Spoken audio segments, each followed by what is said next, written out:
Agora quero que você me acompanhe ao 3º capítulo do Evangelho de João. Esse homem, Nicodemos, foi até Jesus à noite, provavelmente com medo de críticas, ou porque desejava uma conversa privada. Talvez ele quisesse refletir mais antes de se comprometer com Jesus Cristo. De qualquer forma, ele chegou e fez algumas perguntas a Jesus sobre a vida espiritual. E Jesus o observou e disse: Nicodemos, você precisa nascer de novo. Na verdade, ele disse: em verdade, em verdade. E sempre que Jesus usa essa expressão, significa que o que vai seguir é muito importante.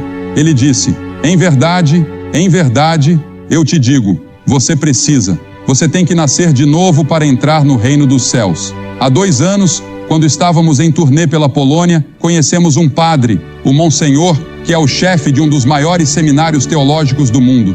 Ele disse: quero contar uma história. Ele contou que obteve seu doutorado na Universidade de Chicago, e um dia ele estava em um ônibus, e sentado atrás dele estava uma mulher negra. Ela lhe deu um leve toque no ombro e disse: Senhor, me desculpe, mas você já nasceu de novo? Ele respondeu: bem, suponho que sim, sou um padre. Ela respondeu: essa não é a pergunta que eu te fiz, Senhor. Perguntei se você nasceu de novo. E ela insistiu: você nasceu de novo? Ele contou que voltou ao seu quarto na universidade, pegou sua Bíblia e abriu no 3º capítulo de João, relendo essa passagem. E essa passagem falou com ele, levando-o a se ajoelhar, e ele teve uma experiência com Cristo da qual nunca conseguiu se afastar. Agora ele disse: minha teologia me diria que provavelmente nasci de novo em um período diferente, mas algo aconteceu. Você pode chamar isso como quiser: compromisso, novo compromisso, conversão, seja o que for, algo aconteceu comigo. Agora a pergunta que quero fazer a você esta noite é: isso já aconteceu com você? Dê a isso outro título, outro nome se preferir. Chame de conversão, compromisso, arrependimento, fé, o que for. Isso já aconteceu com você? Muitos de vocês já refletiram por muito tempo sobre religião e cristianismo. Vocês estão comprometidos? Estão comprometidos com Jesus Cristo? Jesus disse que você deve nascer de novo. Comece com seu coração. Nasça do alto. Você pode ser transformado. O mundo pode ser transformado. O país pode ser transformado. Um estado pode ser transformado. Uma família pode ser transformada. Uma pessoa pode ser transformada. Você pode ser transformado. Nicodemos deve ter ficado atônito quando Jesus disse isso a ele, porque se Cristo tivesse dito isso a Zaqueu, que era um coletor de impostos, e eles não gostavam de coletores de impostos naquela época, muito mais do que hoje, seria uma coisa, mas dizer isso a Nicodemos, um dos grandes líderes religiosos de seu tempo, disse que Nicodemos era um governante. Isso significava que Nicodemos era rico. Ele era religioso e ainda assim estava em busca da verdade. Quantos de vocês vão à igreja, mas ainda estão em busca? Ainda há um vazio no seu coração e algo dentro de você diz que você não está realmente em paz com Deus. Veja, Nicodemos jejuava 2 dias por semana.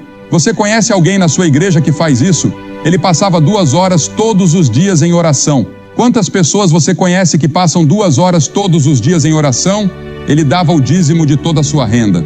Hoje em dia, não há muitas pessoas que fazem isso. Ele era professor na escola de teologia e se dedicava muito à religião. Mas Jesus disse: Nicodemos, isso não é o suficiente. Você precisa nascer de novo, nascer do alto. Por que Jesus disse isso a Nicodemos? Porque ele podia ler o coração de Nicodemos. Ele via o que estava dentro dele. Ele percebeu que Nicodemos havia se envolvido com a religião, mas ainda não tinha encontrado a verdadeira essência, comunhão com Deus. O que causa todos os nossos problemas no mundo: mentiras, trapaças, ódio, preconceito, desigualdade social e, em última instância, guerras. Jesus disse que essas coisas que saem da boca vêm do coração e são elas que contaminam o homem. Ele disse que está no nosso coração. Ele disse que nossos corações precisam ser transformados. Psicólogos, sociólogos e psiquiatras, todos reconhecem que há algo errado com o homem. Há muitas palavras nas Escrituras que descrevem isso, mas vou escolher apenas 3. Uma delas é chamada de transgressão. O pecado é uma transgressão da lei. Em 1 João 3,4, lemos: o pecado é uma transgressão da lei. Que lei? A lei de Moisés, os 10 mandamentos. Você já quebrou algum desses mandamentos? Então você é culpado de todos. É também a quebra da lei da consciência. Alguma vez você já foi contra a sua consciência? Com certeza. E se você continuar indo contra a sua consciência por muito tempo, ela se torna cada vez mais insensível, até que se torna uma consciência cauterizada e morta, e já não é mais um guia seguro. Ela te desvia, porque você foi contra ela tantas vezes. E a outra lei, o grande mandamento: amarás o Senhor teu Deus de todo o teu coração, de toda a tua alma, de todas as tuas forças e de todo o teu entendimento, e ao teu próximo como a ti mesmo. Você sempre fez isso? Não. Então, você é um pecador em necessidade de perdão, de nascer de novo. Outra palavra traz consigo a ideia de errar o alvo, ou não cumprir com seu dever, e de falhar em fazer o que deveria ser feito. A Bíblia diz que toda injustiça é pecado, toda injustiça é pecado. E ainda assim, antes de você poder ir para o céu, você precisa ter justiça. Deus diz: sede perfeitos, como eu sou perfeito, santos, como eu sou santo. Onde você vai conseguir essa perfeição? Você não a tem agora. Onde você vai conseguir essa santidade? Você não a tem agora, mas não pode chegar ao céu sem ela. É por isso que Cristo morreu na cruz. Ele morreu na cruz e derramou seu sangue para prover a justiça para você, para que Ele te forneça as vestes corretas para entrar no céu. E as vestes que você deve ter são chamadas de vestes de justiça. E isso foi providenciado por Cristo para você. Outra palavra é iniquidade, um desvio do caminho reto. Isaías disse: somos como ovelhas, todos nós nos desviamos, cada um se voltou para o seu próprio caminho. Agora, aqui em Idaho, sei que este é um estado de ovelhas, talvez o estado das ovelhas nos Estados Unidos. Ainda não vi cabras por aqui, mas talvez vocês tenham cabras também. Na Nova Zelândia, eles cruzam ovelhas e cabras e as chamam de jeeps. Isso é verdade. Quando estávamos na Nova Zelândia, não pude deixar de me surpreender com o que estavam fazendo. Não sei se isso as melhora ou as destrói, mas alguns de vocês não sabem se são ovelhas ou cabras. Agora veja, Jesus disse que, no julgamento, haverá as cabras de um lado e as ovelhas do outro, e as ovelhas entrarão no reino de Deus. Claro, ele está falando ali do julgamento das nações, mas isso pode ser aplicado aos indivíduos. Ou pode ser que você seja uma cabra, e as cabras serão lançadas nas trevas exteriores. A Bíblia diz isso. Mas uma coisa você não é espiritualmente. Você não é um jipe. Você não pode ser ambos. Você tem que escolher qual será. E se você deseja fazer essa escolha, assistindo pela televisão, pegue o telefone e ligue para o número que está na tela agora. Há um conselheiro esperando para falar com você e ajudá-lo a encontrar Cristo como seu Senhor e Mestre, ajudando-o com seus problemas espirituais. Eles estão espalhados por todo o país. Então, ligue agora. E se a linha estiver ocupada, ligue novamente. Eles estarão disponíveis a noite toda. Se as linhas estiverem congestionadas, continue tentando. Não desista. A Bíblia diz: por um homem o pecado entrou no mundo, e pelo pecado, a morte. E assim a morte passou a todos os homens, porque todos pecaram. Portanto, uma mudança radical é necessária para cada pessoa. Precisamos que esses pecados sejam perdoados. Precisamos ser revestidos com a justiça de Deus para encontrar realização nesta vida, encontrando algo a que se comprometer. No que você está comprometido? Você é uma pessoa comprometida? Você realmente acredita em uma causa? Você realmente acredita em uma pessoa que simboliza essa causa? Por que não fazer de Cristo a sua causa e segui-lo? Ele nunca vai te decepcionar. E assim você não só encontrará plena realização nesta vida, mas também será aceitável diante de Deus. Agora, alguns de vocês podem perguntar: o que é o novo nascimento? Nicodemos fez essa pergunta. Ele disse: como pode um homem nascer sendo velho? Veja, Nicodemos, assim como você e eu, queria entender, ele queria compreender. Anos atrás, usei uma ilustração que eu mesmo não conseguia entender, porque cresci e fui criado em uma fazenda de gado leiteiro. E ainda acordo à noite com pesadelos, porque durante o ensino médio, eu tinha que acordar todos os dias às 3 da manhã para ordenhar 20 vacas. E quando eu voltava da escola, ordenhava as mesmas 20 vacas à tarde. Meu pai tinha uma pequena fazenda de laticínios com cerca de 60 vacas que ordenhávamos. E depois vendíamos o leite de porta em porta em um caminhãozinho que levava o leite bem cedo. Isso é praticamente tudo o que lembro da minha juventude, porque trabalhávamos muito naquela fazenda. Mas aqui está algo que eu não entendo até hoje. Como pode uma vaca preta comer grama verde e produzir leite branco e manteiga amarela? Não consigo entender isso. Bem, vou te dizer algo. Porque eu não entendo isso. Nunca mais vou beber leite. Eu preciso entender antes de poder tomar leite. Quase parei de beber leite quando a vaca pisou no balde, e nós simplesmente continuamos a ordenha. Eu também não entendo televisão em cores. Você sabia que sou tão velho que lembro de quando não havia televisão? Quando eu conto isso para um dos meus netos, eles me olham como se eu tivesse saído da arca. Lembro de quando nem rádio tínhamos. Na verdade, lembro da primeira estação que entrou no ar, a KDKA, em Pittsburgh. E meu pai tinha um antigo rádio de cristal. Ele disse: "Acho que conseguimos. Temos os fones de ouvido." E todos nós ficávamos ao redor, tentando ouvir. Era a única estação no ar nos Estados Unidos. É assim que sou velho. Bem, você não consegue imaginar um mundo sem estradas pavimentadas. Você deveria ter visto os 2 sulcos na frente da nossa casa que levavam até a cidade. Havia apenas 2 ruas pavimentadas em toda a cidade. Agora, suponha que eu diga, porque eu não entendo como a televisão funciona, como alguém pode estar em Roma, Nova York ou Jerusalém, e eu consigo vê-lo instantaneamente na minha tela. Eu vou parar de assistir e aperto o botão para desligar. Tenho que entender primeiro. Por quê? Você diria que eu estou louco. Bem, claro que eu não entendo esses computadores. Eu não entendo todas essas coisas que estão desenvolvendo. Toda essa era científica passou por mim. Nós não estudávamos isso na escola em que eu fui, mas eu aceito pela fé. Veja, Nicodemos só conseguia enxergar o físico e o material, e Jesus estava falando sobre o espiritual. Jesus disse: "Você deve nascer de novo." Quando ele disse isso, ele não quis dizer que você pode herdar isso. Você não pode herdar isso. Os quais não nasceram do sangue, nem da vontade da carne, nem da vontade do homem, mas de Deus. Seu pai e sua mãe podem ser os maiores cristãos nascidos de novo no mundo, mas isso não faz de você um cristão nascido de novo. Eu posso nascer em uma garagem, mas isso não faz de mim um carro. E há muitas pessoas que têm a ideia de que, porque nasceram em um lar cristão, automaticamente são cristãs, mas você não é. E você não pode alcançar isso por si só, não por obras de justiça que fizemos, mas segundo a sua misericórdia.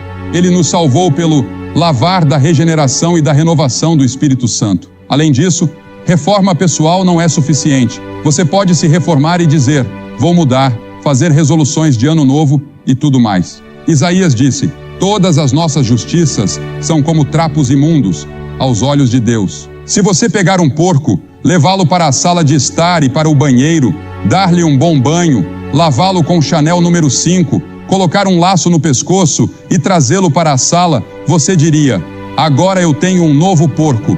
Ele se transformou em um verdadeiro cavalheiro. Olhe para ele ali sentado." Mas se você abrir a porta e deixar o porco sair, veja para onde ele vai. O coração dele não foi transformado, apenas o exterior foi mudado.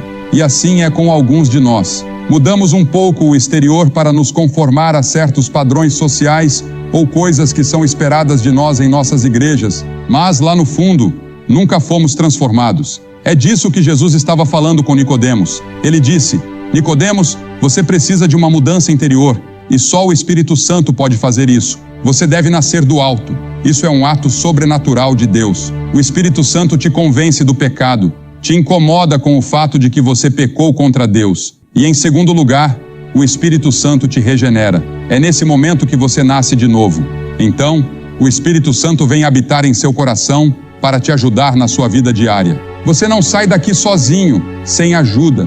O Espírito de Deus vai com você a partir de agora para te dar segurança, alegria, produzir frutos em sua vida e te ensinar as Escrituras. Você não pode se reformar, isso não é suficiente. E você não pode apenas imitar. Muitas pessoas tentam imitar Cristo. Há um livro que Sheldon escreveu chamado Em Seus Passos. E as pessoas pensavam que tudo o que precisavam fazer era tentar seguir Jesus e fazer as coisas que ele fez para chegar ao céu. Mas você não consegue fazer isso. Nós não conseguimos viver à altura do Sermão da Montanha.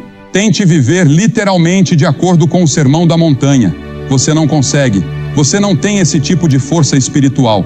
Eu contei a história de um casal de Oklahoma que aconteceu muitos anos atrás. Eles tinham lido sobre uma peça em Nova York chamada Minha Bela Dama. Eles contaram a todos que iam a Nova York para assistir Minha Bela Dama. O que eles não sabiam era que a peça estava esgotada com 4 ou 5 meses de antecedência. Quando chegaram lá, Não conseguiram comprar ingressos. Então, eles pensaram: o que vamos fazer? Nossos amigos de casa vão pensar que vimos Minha Bela Dama. Vamos ficar envergonhados.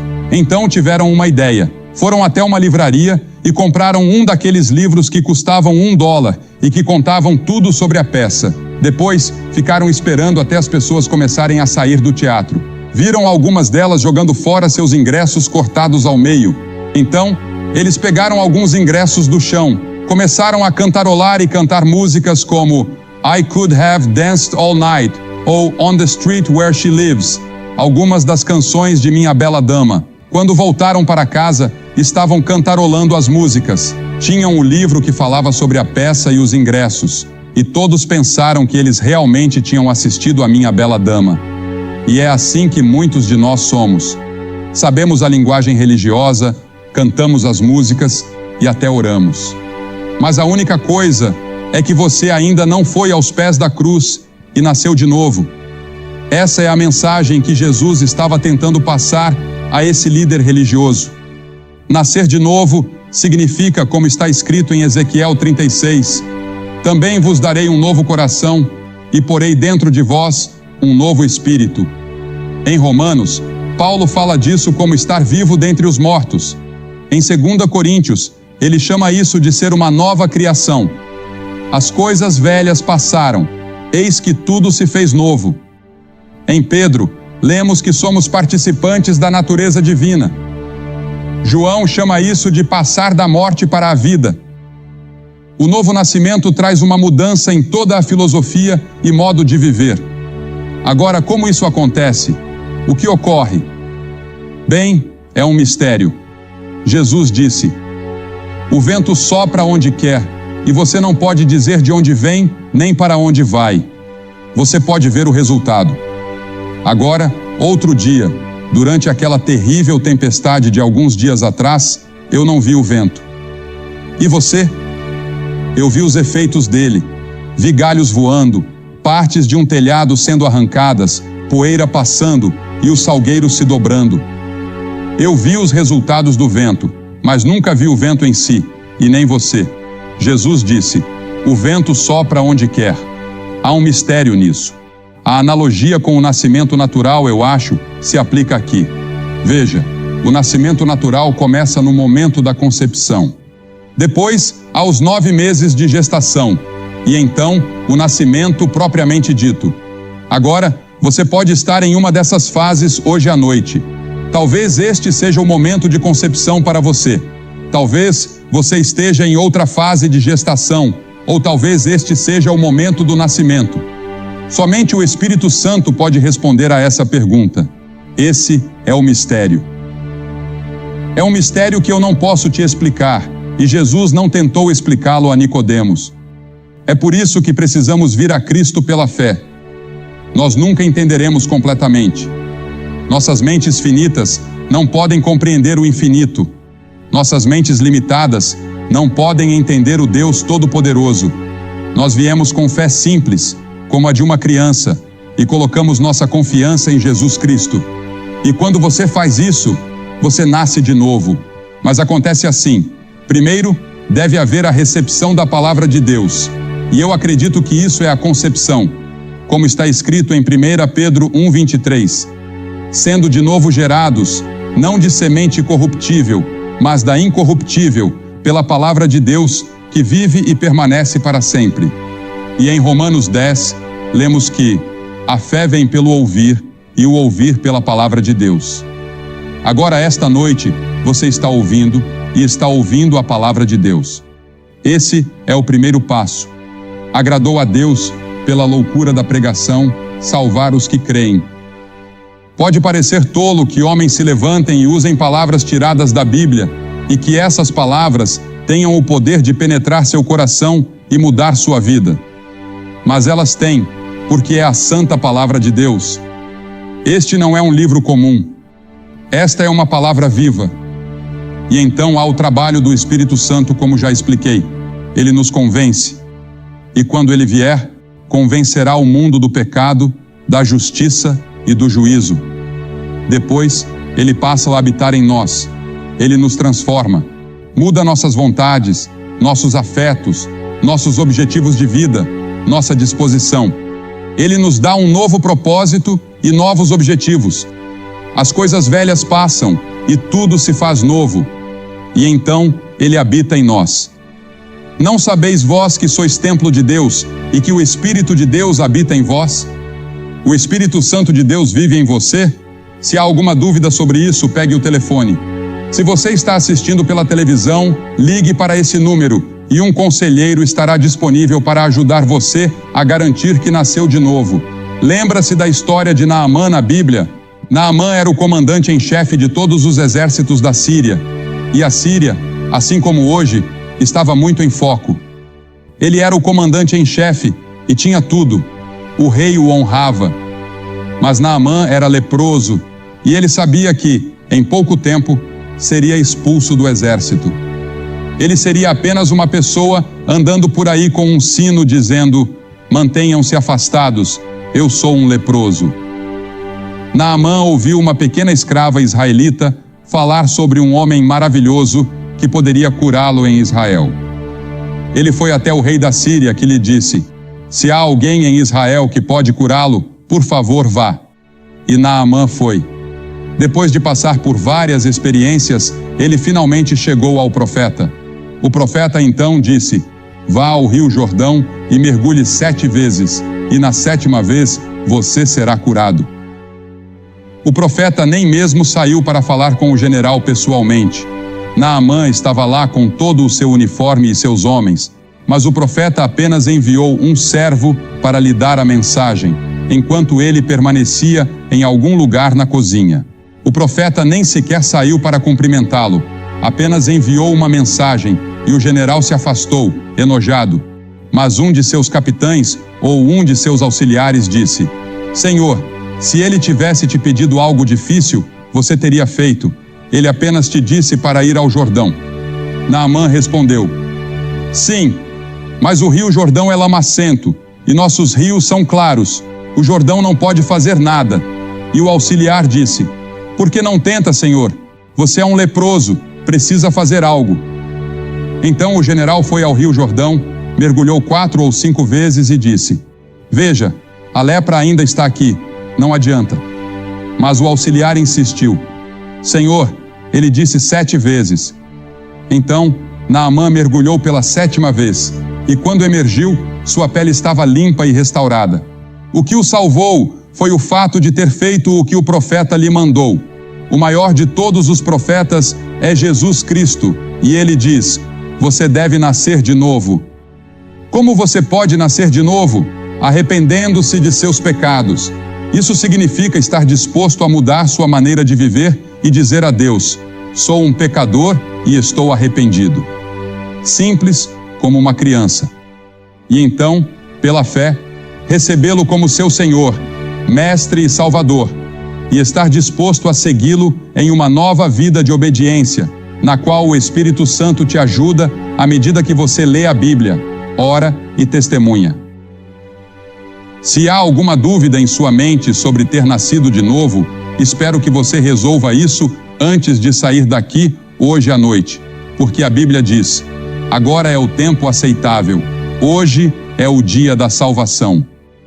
A Bíblia também diz: aquele que endurece o coração, sendo muitas vezes repreendido, será repentinamente destruído, sem que haja cura. Você não pode vir a Deus a qualquer momento que quiser. Você só pode vir quando o Espírito Santo está te chamando e Ele está falando com você esta noite, em resposta às orações de milhares de pessoas em Idaho e em todo o país. Venha a Cristo esta noite. Por que eu peço às pessoas para virem publicamente? Já vimos várias milhares de pessoas fazerem o que estou pedindo a você. Eu peço que venham publicamente porque Jesus disse: se você não me reconhecer diante dos homens, eu não te reconhecerei diante de meu Pai, que está nos céus. Ele foi pendurado publicamente na cruz por você. Certamente você pode vir à frente deste público, neste lindo estádio, e recebê-lo em seu coração. Estou pedindo que você faça isso agora. Se você está com amigos ou familiares, eles vão esperar por você. mas vou pedir que venha e fique aqui na frente do palco. Este é um ato simbólico de uma decisão interior que você está tomando. E depois que todos vierem, vou dizer algumas palavras para vocês. Farei uma oração e entregarei algumas literaturas. Então, você poderá voltar e se reunir com seus amigos.